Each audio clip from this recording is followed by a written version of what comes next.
Hey guys, Drew here over at RevHiker Outdoors, and I've got an important subject for you today. It is backpacking food.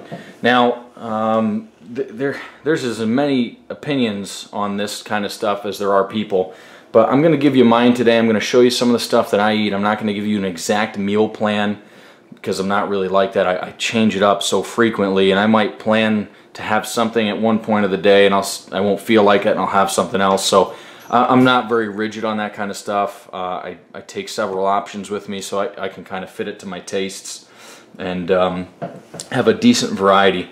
So anyway, I'm going to go through some of this stuff. Now, when you're backpacking and you're picking food, generally speaking, you want to try to pick things that are easy to prepare and are calorie dense and are going to have a good mixture of carbs and protein, because those are going to be the main things that you need to keep yourself going throughout the day and to feel full. So anyway, before I get into anything that I have pictured here, I'm going to go over with you some of the stuff that I don't have pictured. And the first one is some form of jerky, whether it's beef jerky or most of the time I make my own venison jerky, because it's really good protein, it's pretty lean, and it just tastes so good. I love any form of jerky pretty much. So definitely take some jerky with you. I think it's pretty much a law. And next, red vines. Not Twizzlers, red vines. They're made differently. They have different ingredients, and red vines are very calorie dense and give you a nice quick energy. Then also I bring a 5-hour energy, just those probably 2 little bottles, usually 1 per day. Sometimes I drink them, sometimes I don't. You know, if you're bonking out on the trail, those little things can give you a little bit of a pick-me-up until you get to the spot where you can eat or whatever. The next thing, and this is something that I do kind of not so much anymore, but it is very calorie dense and light to carry. I take protein powder, and you can take any flavor you like, but I take chocolate protein powder, and I mix it with peanut butter, and I mix that up really good, and sometimes I'll add a little bit of honey to it. And then I'll take pita bread and I'll just kind of spread it on there and eat it almost like a sandwich. And it tastes really good. And it's like massive amounts of protein and energy. So really good for like a lunch is what I generally do that for. But I don't have any of that stuff pictured. I didn't have time to grab it, gather it up. I'm out of red vines. I'm out of jerky at the moment. I'm out of 5-hour energy, and I don't feel like mixing up the stuff just for a video if I'm not going to eat it. So here we go. Let's start with breakfast. A lot of times I'll have tea on the trail, and I grabbed a bunch of teas. These are mostly my wife's. I really just drink black and sometimes green, but you know, whatever tea kind of floats your boat, go ahead, grab some. If you're a coffee person, you can do that, but I'm not addicted to the liquid crack, so I stay away from that. And just have some tea, really nice, warm in the morning. Kind of helps you just take a few minutes and get warmed up, especially in the Adirondacks when it tends to be cold at night, even in the summer. So I'll have some tea, and the next thing I'll have is oatmeal. I almost always have some of this instant oatmeal, whatever brand you like. I don't care. This stuff is like $1.50 cheaper than the Quaker, so that's what I buy. Really, is it the absolute best food that you could have on the trail? Maybe not, but it's almost like a comfort food for me, and I think that's something important. You have to bring stuff that you like, stuff that you're kind of used to, and I have oatmeal pretty often. So this is super easy. Boil up some water. I take 2 packets per morning, so every breakfast I have 2 of these. Lightweight, easy, good food, kind of sticks to your ribs, and you're not hungry after 45 minutes. So tea and oatmeal is on the breakfast menu. Now let's go on to some snacks and stuff like that. I'll get these out of the way. These are something that I haven't been using very much, but since I've had kids, my wife got these for the kids one time, and I had one. I go, oh, that's kind of good. That'd probably work really well on the trail. Only downside to these is, there is the empty packaging that you have to pack out. So it does make a little bit of trash, but that's really not the end of the world, you know, having a little trash left over. You're always going to have trash from what's left over. So you can save the cap and cap these right back up. And you know, in an emergency, you could totally use this as something to carry water in a real, you know, emergency. I'm not saying it's practical, but it's doable. You can reseal them, you can eat them later, and they taste pretty good. So, and they don't need to be refrigerated. So like these, they're a pretty good snack, and a lot of times you can just toss one of these down for breakfast, nice and quick. Other snacks, you know, your ubiquitous cereal bar.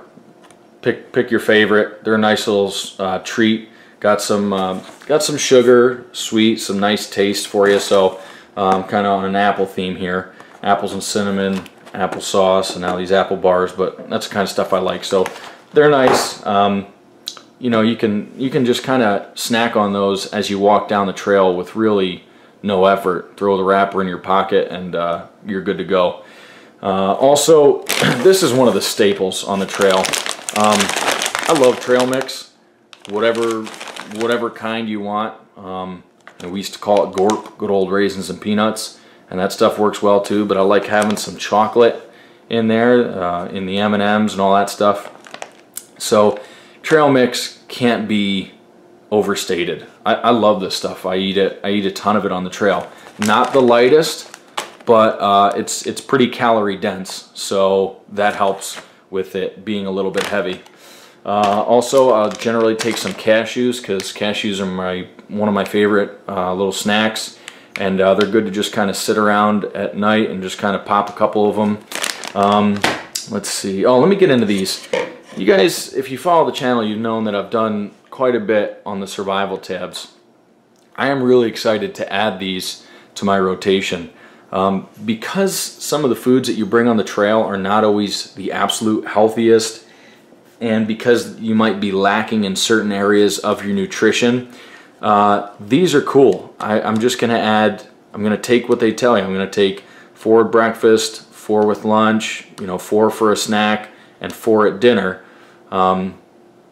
And that'll be, or no, it's 12, sorry. So 4, 4, and 4. And that'll give me 100% of a ton of my vitamins and minerals, stuff like that. So I think it's an option to help keep you healthy and keep your energy up on the trail. So I'll be adding those. Let's see. Yeah, I know, it's ramen, but these are a little better because they have veggies in them, right? Right, sure, whatever helps you sleep. I have these just because they're a comfort food. It's hot, and it's a little change up, and it's nice to kind of have like a little soup in the backcountry, and I like them. So that's kind of where I go with these. It's almost like a tradition now, but I generally take them out of this package and just throw them like in a Ziploc bag or something like that, and then go from there. But good lunch, good dinner. I generally have them for dinner, because lunches I try to eat cold and just eat them on the way. Speaking of lunches, many times they come down to something like this, along with some trail mix or some nuts or some Big Newtons, something like that.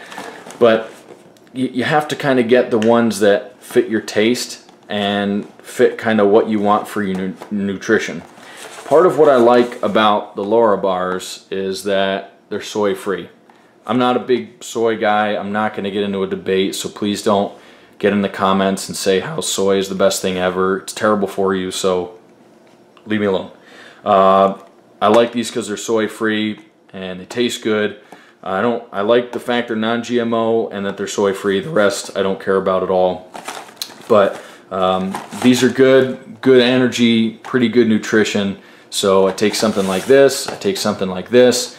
I stay away from Cliff bars. I know Cliff bars are hugely popular in kind of the hiking rings, but you know, they get most of their stuff from soy. Soy is, like I said, not good for you, especially for men, produces lots of estrogen, on and on, blah, blah, blah. Not gonna get into it. So this is a good lunch. I'll mix that with some like I said, some cashews, some trail mix, fig Newtons. Really love fig Newtons. I love these things. they're just really, they taste really good, and you know, you can do. They're just, you can pack a ton of them, and even if they get mashed up, it doesn't matter. They're still going to be good, and they're somewhat healthy for you. So between all this kind of stuff, you know, you can really make some decent menus when you consider that you've got your jerky and your red vines for kind of maybe like your sweet fix plus some good energy. You've got nuts, you've got lots of protein in here, you've got some fiber, some stuff like that. So this is kind of how, these are some of the ideas that I use. I have seen guys take like a can of Dinty Moore or something like that, hiking with them, and back a million years ago I used to do the same thing, and truthfully it's a pain packing the can back out. However, in the winter time I will bring something like that. This is more of a 3-season thing. In the winter time I'm going to bring some foods that are much fattier, and maybe some cans of soup like that, just for that hot kind of comfort food. And I'll bring hot chocolate instead of the tea, or both. So anyway, this is kind of like a 3-season type thing. I do change my diet up in the winter. So anyway guys, I hope this helps. I hope this gave you some ideas. I usually parse everything out into little bags, and I kind of ration myself. So I'll say, okay, I'll eat, you know, kind of a third of the bag at a time. And so that kind of helps me parse things out for each day. And another rule of thumb that I try to go by is I usually bring more food than I think I'm going to eat, because I have tried to pack less food and say, well, I won't need that. You know, I'll try to, maybe I'll lose a couple pounds on this trip or something like that. And it's come back to bite me. So what I generally do is I like having a little bit extra food. Not a ton, but I do pack a little extra food, and for me that's, the weight is worth it, because I don't want to be stuck short on food. And especially, you know, things happen. You roll an ankle, it takes you an extra day to get out, or you know, you break something or anything like that. Yeah, it's not the worst thing in the world to have a little bit extra food. Not to mention, you know, you might meet somebody on the trail who lost theirs, or bear got into it, or squirrels wrecked it, or this or that. And if you've got a little extra, if you got a little bit of cushion, you might be able to help somebody else out. So anyway guys, thanks for watching. I appreciate you. I hope this helps. Maybe it's give you some new ideas. If you've got some suggestions, things that you really love and that work really well for you, and they're lightweight and pretty compact, go ahead and throw them down in the comment section. I'd love to hear what you guys bring. I'm always up to try new foods out on the trail. And I know keep it simple, but the more simple I keep it, the lighter it usually ends up being. So thanks for watching. Don't forget to thumbs up, share, subscribe. God bless you guys. Have a great day, and get out there and hit the trails.